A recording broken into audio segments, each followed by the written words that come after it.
mambo mpaka sasa, kama wewe haujawahi kuona kwamba kuna msaada, basi ni shida sana kwako.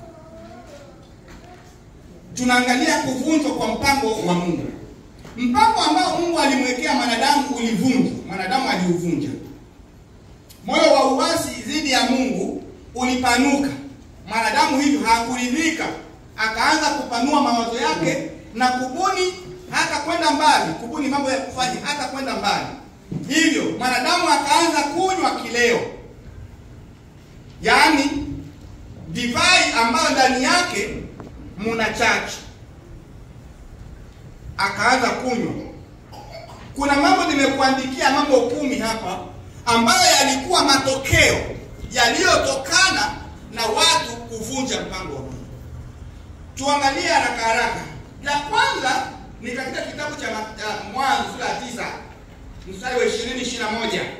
Unaona pale nani huyu? Nuhu. Akawa mkulima, akapanda mizabibu, akaanza kulewa.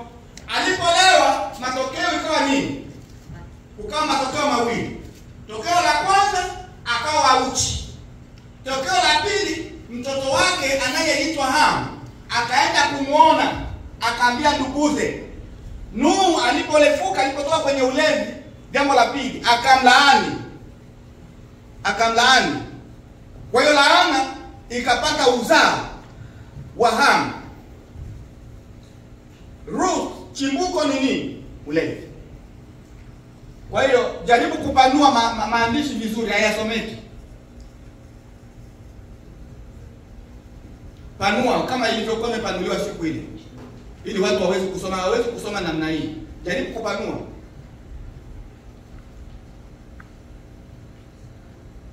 Haifiki, jaribu kumkuzumu tafadhali.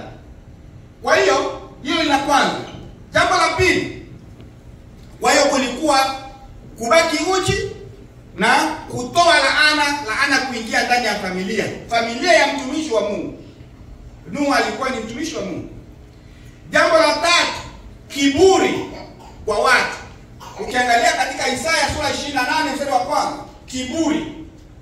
Jambo la 4, kupotosha hukumu. Isaya huyo sura 28 mstari wa 7, kupotosha hukumu. Naona kupotosha hukumu. Jambo la 5, watumishi wa Mungu kukosa maono. Katika Isaya huyo 28 mstari wa 7, kukosa maono. Maono hayawezi yakaja kwa mlevi. Kuna aina mbili za maono. Aina ya kwanza ni mawazo ulionayo ya mambo utakayoyafanya maishani. Hiyo ni aina ya kwanza ya maono. Aina ya pili ya maono ni mambo unayoyapata usingizini umelala kwa ajili ya huduma ya Bwana. Kwa hiyo mtumishi wa Mungu hawezi kupata maono kwa sababu akili amelala zimevurugika, hawezi kupata maono. Hivyo watumishi wakawa wanakosa maono na Mungu akawalaumu. Viko kwenye syllabus utasoma. Wale ambao hana paper, hana nani, syllabus unaandika. Alafu utaenda kusoma nyumbani. Jambo la 6, ziaka na ugomvi. Methali 20:1. Ziaka na ugomvi vikaanza kuingia kati ya watu. Jambo la 7, kupiga yowe na kulia. Unamkuta mtu anakuja huko anapiga yowe na anaanza kulia na yeye hakupigwa. Katika Methali 23 mstari wa 29 hadi 35. Lakini katika mstari ule wa 21 hadi 31 hadi 35 kuna pale ushauri pale. Kuna ushauri. Ukiangalia katika kitabu cha Methali sura ile ya 23. Katika sura ya 23 unaona haya yafuatayo. Mstari ule wa 31 35. Usiitazame mvinyo iwapo ni nyekundu, itiapo bilahuri rangi yake, ishukapo taratibu. Mwisho wake uuma kama nyoka, uchoma kama fira. Macho yako yataona mambo mageni, nilikuwa na baba yangu mdogo mimi, baba yangu mdogo kabisa, wa mwisho tumboni mwa bibi mzaa baba. Alikuwa akilewa, anaanza kutafuta mtu wa kupigana naye. Alikuwa anajua ndogi sana yule. Maana hakuwa anapigana na mtu mmoja. Akiwa mtu mmoja anakimbia, sema ninachoyakana, ninachofunga. Na hataki yule anaba tuwatana. Na ndivyo alivyokuwa akishalewa yule baba mdogo. Anakikosa mtu wa kupigana naye, anakuja anaanza kupiga michikichi. Nikisema michikichi ni mti wa mgazi. Anaanza kupiga mti wa mgazi mangumi, vichwa. Anatoka hapo damu inachuruzika. Wabana nashika na pika na ajabu na paumiza kweli kweli. Tabana lewa na alewe kurusu. Lakini yeye ndo anaushika damu. Anasema anapigana na watu, kumbe ameenda kupiga mchikichi. Ameenda kupiga mti wa ngazi. Na anatoka hapa anachuruzika damu. Unaona? Kwa hiyo unaona hapa inasema macho yako yataona mambo mengi. Nilikuwa na babangu mwingine alikuwa anaitwa Felix, alikuwa anakaa Nyarugusu. Yeye alikuwa anavuta bangi. Alifariki. Alikuwa anatuambia alivyokuwa anapiga bangi. Akishapiga bangi anakunja suruali. Alafu anaanza kutembea hivi. Watu wanamuuliza, "Kwa nini unatembea hivi?" Anasema, "Mwanade loki bali kula." Kama mwanade loki yeye anaona mto lakini watu hawaoni mto. Watu wanaona kuoni hakuna mtu, anasema ya muomba beno wasa mapenti muomba ndio kitachua manga mpaka wechupa ujibe kota na huo ndio mwendo wake akishalewa. Kwa hiyo unapomwona mtu ambaye ameelewa anabadilisha mwendo, kuna vitu anavyoviona ambavyo wewe uone. Sio kama ninaeleweka. Kuna vitu ambavyo anaona ambavyo wewe anaona. Kuna wakati anaanza kutazama hivi anasema, "Wala petit à l'écran, petit wa chao." Petit nani bwana? Yule petit unaangalia wewe kuna mtu. Kuna vitu anavyo ni maluilui yanayotokana na akili kupata sumu. Hivi unanielewa vizuri? Kwa hiyo kupiga yowe kulia, kuona mambo ambayo hayapo sahihi, kuwa na majeraha yasiyo na sababu. Nimechukua mfano wa babangu mdogo mimi. Alikuwa na majeraha mengi tu mwilini. Mengi. Kuwa na ugomvi na ziada, kuwa na ukosefu wa hekima.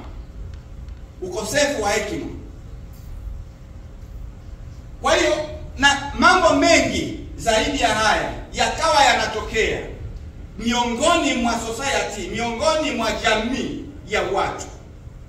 Kwa sababu ndani ya jamii mmekuwa na watu ambao wanakunywa kileo, wanakunywa maji, divai ambamo ndani mmewekwa sumu. Kuna sumu ya kuua mara moja na kuna sumu ya kuvuruga ubongo. Inatofautiana lakini zote ni sumu. Ndio maana Mungu akasema katika kitabu cha Habakuki, ole wake yeye mtu anayempa mwingine kileo, sababu anampa sumu hiyo. Kwa hiyo unapompa mtu mwingine tu kwamba chukua na mtembelea Sartien na kila nyumbani kwake, tuna furaha tumekutana. Ndugu siku nyingi, twende ngoja chukua urudishe moyo. Ile kumpa tu hajanywa. Mungu anasema ole kwangu. Kwa hiyo kwa Mungu tatizo sio kulewa. Tatizo ni ile kushika na kupana, chukua ule, chukua unywe. Moja kwa moja Mungu anakuingiza katika kundi la watu ambao wamelala. Kwa sababu umempa mtu wake kitu ambacho unajua kwamba una sumu ndani yake. Tuangalie, tugusie kanuni za kifalme.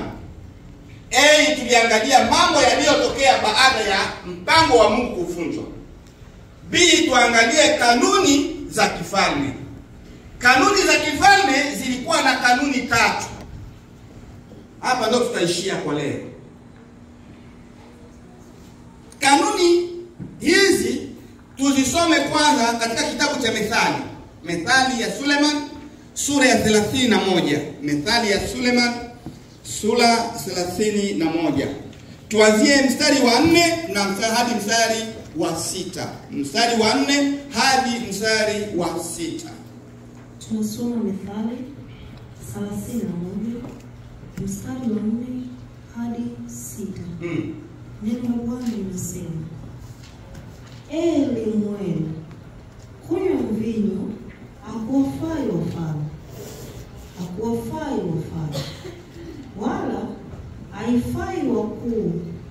aseme, kiko wapi kileo?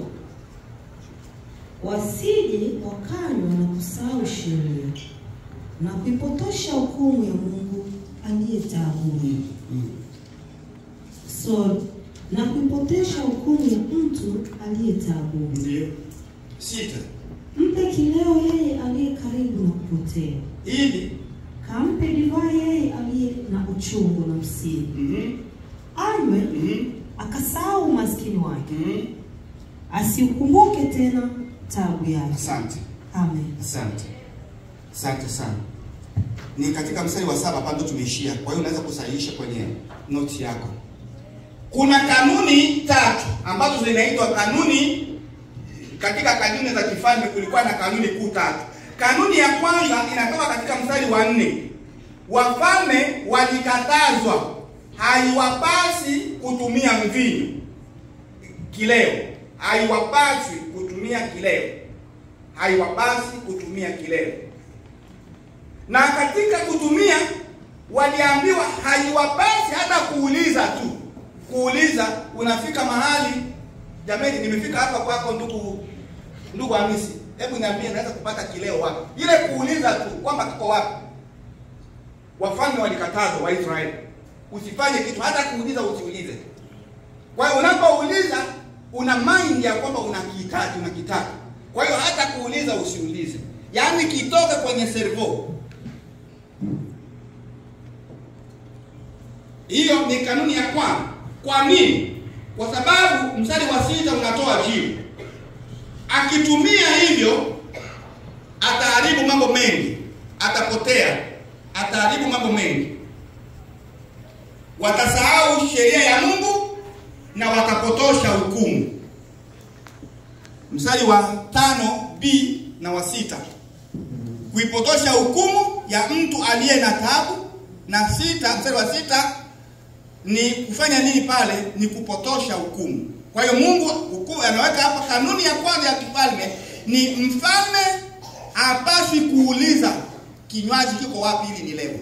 Hapaswi kufanya hivyo. Na hapaswi kulewa.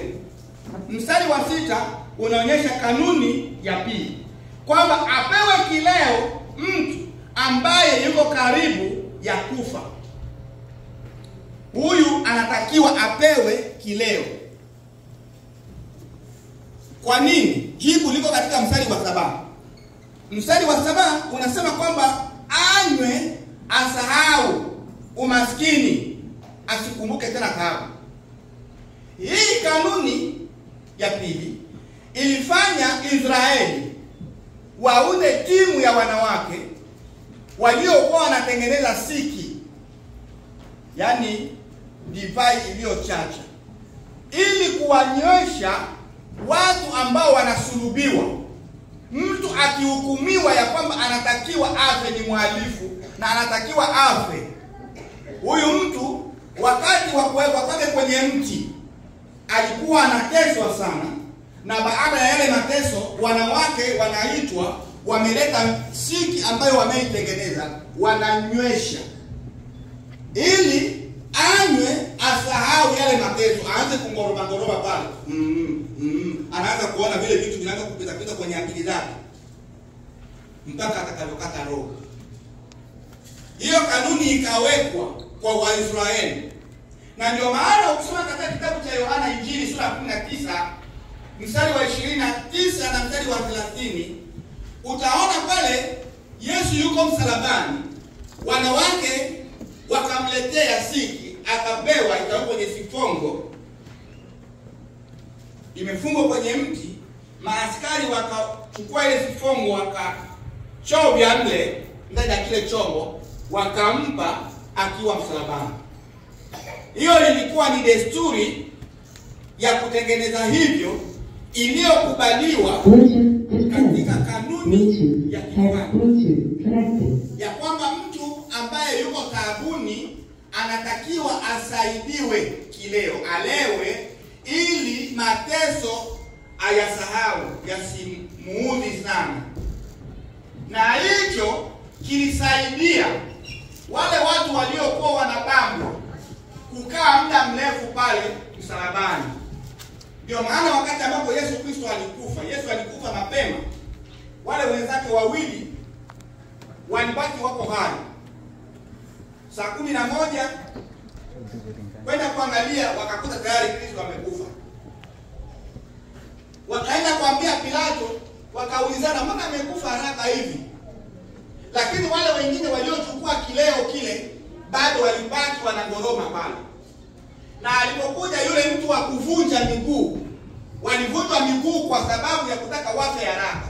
Wanapoona bado mnagoroma, mko hai, anaitwa askari, analeta gongo, anaanza kuvunja miguu ili yale maji ya ubongo kwenye mifupa itoke. Na ikitoka itasababisha kifo chako kuja haraka. Sasa alipovunja wale wawili, kuja kwa Yesu akakuta ameshakufa, hakuvunja. Sifa kwa Bwana. Amen. Bwana Yesu asifiwe sana. Amen. Bwana Yesu asifiwe sana. Amen. Kwa hiyo unaona hapa ninazungumzia kanuni ya hii iliyomo katika kanuni ya kifalme. Tunaona mambo matatu. La kwanza, wafalme wanakatazwa. La pili, watu walio matesoni, taabuni, wanaruhusiwa walewe. Kwa sababu kulikuwa mawazo ya wafalme ya kuwakebei watu wanaobambwa msalabani au wanaobambwa kwenye miti. Wafalme walikuwa na wakebei ni bwana, si mnakoma. Mioyo sasa mleka mnapokuwa mnalewa pale sasa. Lakini kwa upande wa wanawake waliokuwa wanatengeneza ile siki walikuwa na mawazo ya huruma, kuwahurumia, tuwape wasahau mateso. Lakini upande wa Biblia, ukisoma katika Zaburi ya 12, Zaburi hii ya 12 ubeti wa 5, inatuambia sisi kuwaombea wenzetu walio katika taabu, sio kuwakebei. Bwana Yesu asifiwe sana. Bwana Yesu asifiwe sana. Kwa hiyo kanuni, jambo la tatu katika kanuni hii ya kifalme, ambayo ni kutoka kwa wakuu wa wakati wetu, kwa karne hii ya 20. Kwa wakati wetu kuna kanuni ambayo wakuu wamekubaliana duniani kote. Duniani kote wakuu wamekubaliana kwamba pombe zitengenezwe, vileo vitengenezwe, lakini kwenye chupa ya kileo kuandikwe maandishi ili ya kumpa mtu akili. Maandishi yanaandikwaje? Kunywa, lakini hatari ni afya ya afya. Ni hatari ya afya yako. Na ndio maana kwa mfano hapa Marekani hauwezi kwenda kununua kileo mpaka wanakuomba leta ID yako. Na kama hauna miaka 18 watakukubalia. Kwa nini wanafanya hivyo? Kwa nini? Wanajua kwamba unabeba hatari. Na kama unabeba hatari, inatakiwa tubaki na address yako. Kwa sababu hiki hapa umekuja kununua, unakuja kununua hatari yako wewe mwenyewe. Na unaposoma kule kwenye chupa kunaandikwa kwamba hii ni hatari ya afya yako. Kwa hiyo unakunywa kitu ambacho tayari yule mtengenezaji amekuambia kwamba anon, huko ndama wewe na hatari hii. Sijui kama tuko tunaelewana. Kwa hiyo jaribu kuangalia chupa zote za vileo, zote. Utaona wameandika hicho kitu. Na hata kwenye sigara, kwa sababu sigara nayo ni miongoni mwa vileo. Ukiachukua ile packet, utaona kwenye sigara nako kumeandikwa kwamba hii ni hatari kwa afya yako. Sasa wewe ni mtu ambaye Mungu aliweka akili ndani yako. Ameweka akili na ameweka conscience, dhamiri. Wanyama hawana conscience. Wanyama wana akili lakini hawana conscience.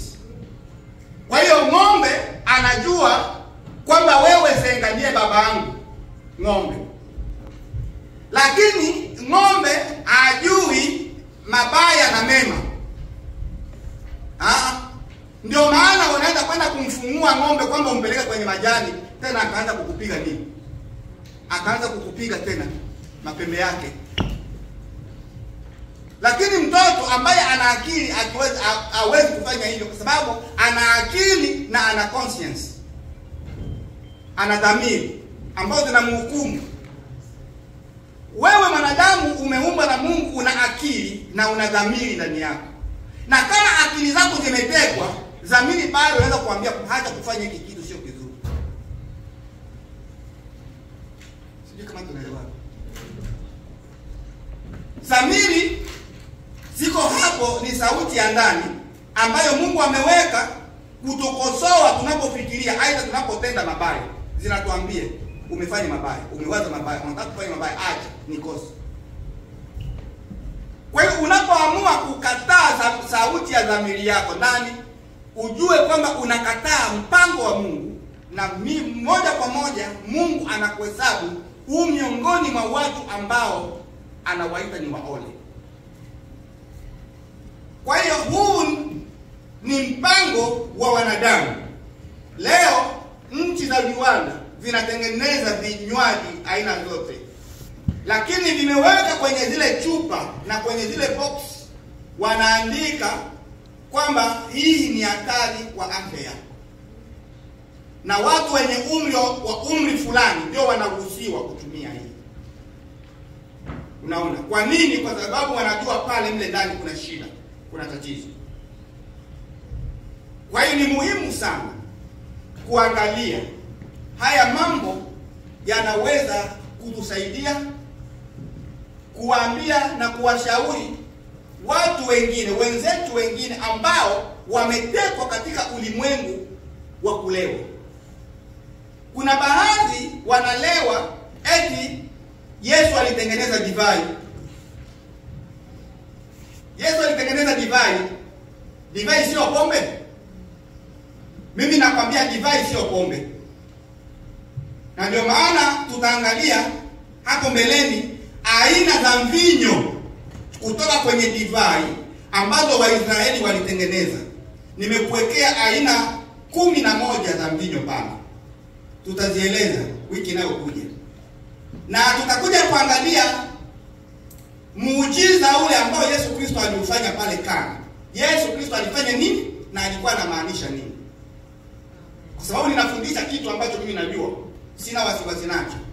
Hiki ninachokufundisha hata uende Australia, uende Jerumani, uende Israeli kwenyewe, watakwambia huu ndio ukweli. Na kama utapinga ukweli, upinge ukweli ukijua kwamba umejichagulia njia wewe mwenyewe kujinyonga. Bwana Yesu atuhurumie sana. Bwana Yesu atuhurumie sana. Somo letu tunasema ni kufundisha kuhusu kile Biblia isemacho kuhusu kileo. Wiki jana nilikwambia kwamba nenda ujaribu kuongea na watu, alafu utaniletea maswali. Leo tumeangalia baada ya watu kuvunja mpango wa Mungu kilichotokea ni nini? Na la pili tumeangalia kanuni ya kifalme ambayo Waisraeli waliiweka kuhusu kileo. Ndani yake tumeona mambo matatu. So, sijui umeniletea nini? Niulize kundi la kwanza, wale ambao walienda huko nyumbani wakaanza kuongea na watu kuhusu kileo. Maswali ambayo mliyapata yapo? Nataka niyapokee. Yapo? Hakuna eh? Haya, tunaingia kwa kundi la pili sasa. Kwa ile ambalo tumefundisha hapa, kuna tatizo, kuna sehemu ambao haukuelewa vizuri? Kuna sehemu ambao haukuelewa vizuri? Msikae kimya, msilale hivi. Nataka watu waamke. Hakuna kulala hivi mnaniambia kwa mko watakatifu sana. Hapana, nataka maswali ili muweze kuelewa vizuri zaidi. Usikae kimya. Na kama hutauliza kabisa ina maana haukuelewa. Bora useme mimi sijaelewa. Ninaweza kufanya brief kusaidia, lakini utoke hapa umeelewa angalau. Kuliko kutoka hapa ukuelewa kabisa, sio vizuri. Bwana Yesu aturumie sana. Kwa hiyo ni muhimu usitoke hapa bila kuwa na chochote ambacho umekielewa. Karibu mama. Bwana Yesu asifiwe. Asante mwalimu kwa somo zuri. Samahani kama nitakuwa nimeenda orsiji. Swali langu lipo, mada yetu iko kwa nini mpango wa swali yangu iko nisianze huko mbele. Swali yangu iko hivi. Umesema watu wa zamani walikuwa wanatumia majani kama tiba. Mpaka sasa hivi naamini kuna majani ambayo watu tunayatumia kama tiba kwa ajili yetu. Je, swali langu liko hivi. Kwa wale ambao wanatumia majani hayo na wakaja nayo, lakini kabla ya kuyatumia kama tiba ile ambavyo imekusudiwa, wakasema maneno like nuia, alafu wakawa wameyatumia yale majani, lakini wamesema maneno, hiyo imekaaje? Au wametumia yale majani wakatengeneza wakachanja chai, hiyo nayo imekaaje? Maana ni majani. Bwana Yesu asifiwe. Nadhani hapa niseme tu kwamba kuna mambo mawili. La kwanza, kuna dini ya kweli kuhusu Mungu mmoja na kuna dini za uongo ambazo ndani yake kuna kuabudu mababu, kuabudu miti, kuabudu mawe na kadhalika. Hizo ni dini za uongo. Lakini kuna dini ya kweli ambayo inafundisha kuhusu Mungu mmoja aliyeumba na mpango wake wa wokovu. Hizi dini zinatofautisha katika mafundisho yao. Dini hii ya Mungu mmoja aliye mbinguni, aliyeumba vyote na mpango wake wa wokovu kwa mwanadamu, inamfundisha mtu ya kwamba majani unaweza kuyatumia, lakini usikubali kuyapeleka kinyume na kusudi la Mungu. Namna gani? Ni namna ya hii la pili. Kundi la pili wanatumia majani, lakini wanajua kwamba haya majani yana nguvu kupitia kuongea na mababu ambao katika ulimwengu mwingine. Kwa hiyo anapoyachuma anaanza kuongea na wale. Hicho ni kitu ambacho ni tofauti na hawa waliomo ndani ya dini ya Mungu mmoja na ameleta mpango wa wokovu kwa wanadamu. Ni tofauti sana. Sio kama unanielewa vizuri. Ni tofauti. Wao hawa wanaamini tofauti na hawa kuhusu swala la viumbe vya ulimwengu wa roho. Wao wanaamini kwamba kuna viumbe katika ulimwengu wa roho vinavyoleta nguvu kupitia haya mambo, na tunaweza kuandika hivyo viumbe na vitasaidia nguvu hapa. Na wanaenda hivyo, lakini ni katika uongo. Kwa hiyo hilo jambo la kwanza. Jambo la pili ni kwamba tuna uhuru wa kuyatumia majani hayo kutusaidia, lakini hatuna uhuru wa kuongeza eti kwamba kuna nguvu zingine. Kwa mfano, mtu anakupa dawa, alafu anakwambia hii dawa uitumie, uende kuichuma ukiwa uchi. Uende kuichuma usiangalie mbele, usiangalie nyuma. Uende kinyume. Hii dawa utainika mtoto saa 6 za usiku. Kwa hizo dawa ambazo zina hayo masharti zina mwelekeo wake wa kumtoa mtu kwenye mpango wa wokovu, kumuonyesha kwamba kuna nguvu zingine ambazo zinamsaidia mtu kupitia haya majani. Na kama haukufuata hizo kanuni, utakuwa umevunja nguvu za hayo majani, kwa sababu hayo majani yanatumika na nguvu fulani. Kwa hiyo kuna masharti pale ambayo utayapewa, na ukikataa yale masharti wanakwambia basi acha. Unaona hicho kitu. Kwa hiyo hilo ni jambo ambalo unatakiwa kulijua. So, umeuliza swala kuhusu kuchanja chale. Kwa majani yale anachukua, anatengeneza na anakuja kwenye mwili wa mtu, anachanja chale.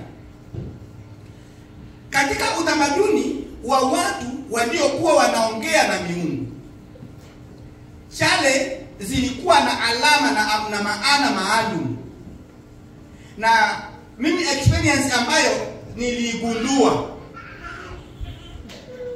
unaona kwamba kuna ndani ya zile dawa ambazo zinachanjwa mtu kwenye chale, huwa zinapingana na utendaji kazi wa Roho Mtakatifu ndani ya mtu. Kwa hiyo ni muhimu mtu atumie dawa lakini asichanjwe chale. Kwani akichanjwa chale kuna kitu kingine ambacho anakiweka mwilini mwake kitakachopingana na Roho Mtakatifu. Mimi nakumbuka kipindi fulani tulikuwa darasani tunafundishwa kuhusu kubatizwa na Roho Mtakatifu. Sasa siku moja mwalimu akatuambia kwamba tujipange, tutengeneze ili tufanye mfungo wa kuomba kila mtu, tuombe Roho Mtakatifu atushukie darasani.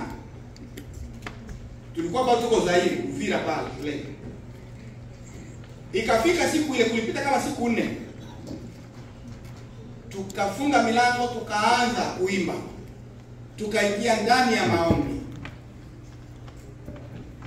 Kwa muda wa kutosha. Kumbe mwalimu hapa yeye alikuwa anazunguka kati yetu, anaandika watu. Mwalimu akasema kwa sababu ni darasa, haya mambo nitayasema wazi, tuko tunajifunza, hatuko kanisani. Fulani na fulani nimewaona wakati wanzao wanajazwa, fulani alikuwa anatetemeka. Fulani alikuwa anataka kusema lakini midomo inafungwa. Alikuwa ameandika majina yao. Tulikuwa darasani. Kwa hiyo hizi ni alama. Wewe hii ni alama, una mapepo ya mababu. Kwa hiyo tutakuombea hizi pepo zitasema zitatoka. Na wewe hii ni alama ya chale, una chale mwilini. Wale wanafunzi wakasema mwalimu anavyosema ni sahihi. Mmoja akasema mimi nina chale kabisa. Bibi yangu ni mchawi na hivyo wajomba walichukua wakanisindika kwa chale ili bibi asije akaniua. Hiyo umesema ni sahihi. Kwa hiyo akapiga magoti akaombewa. Na alivyoomba msamaha kuombewa akaanza kusema kwa lugha. Watu wakafungua akili. Kumbe kuna beria. Mtu akichanjwa chale, Roho Mtakatifu hatafanya kazi anayotaka kufanya ndani ya yule mtu ambaye amechanjwa. Na mtu ambaye ana roho za mababu ndani yake, Roho Mtakatifu akija anampushi huyu mtu, midomo inakuwa ni mizito kusema. Kwa sababu ndani yake kuna nguvu ambazo zitakiwa zitoke kwanza ili roho aanze kufanya kazi. Sasa, kwa wale watu ambao wana dini, wanaabudu mababu, kwao wanaona sio vibaya kuwa na hizo nguvu za mababu ndani yao. Kwa mfano, utakuja kukuta ndani ya watu kuna mtu ambaye anasema kwamba ana ochi. Na wale watu ambao wana imani la kimababu wanakwambia ochi ndio Roho Mtakatifu wa sisi wa Afrika. Lakini sasa mimi ninavyojua kama ochi ni Roho Mtakatifu wa Afrika, ina maana sisi hatuna Roho Mtakatifu. Kwa sababu ochi zinakuwa zinadanganya. Mimi niliwahi kuona ochi zinadanganya mara 2. Nikapiga mkasi. Lakini Roho Mtakatifu hadanganya. Kwa hiyo inategemeana na imani la watu. Sasa sisi tunapofundisha tuko tunaonyesha hivi ili watu waondokane na hizo imani mbaya, waje kwa imani la Yesu Kristo ambao liko sahihi. Wakimwamini na kutubu hayo mambo, wampokee Yesu Kristo vizuri vizuri, wajazwe, waanze kulea na Roho Mtakatifu ipasavyo. Sijui kama nimeenda mbali na swali lako ama nimeingia kwenye mstari wa swali lako vizuri. Bwana Yesu asifiwe sana. Kuna mwenzetu mwingine ambaye ana swali moja ili nikae chini. Okay. Kwa hiyo mjizoeze sana kuwa mnauliza maswali. Na mimi nilikuwa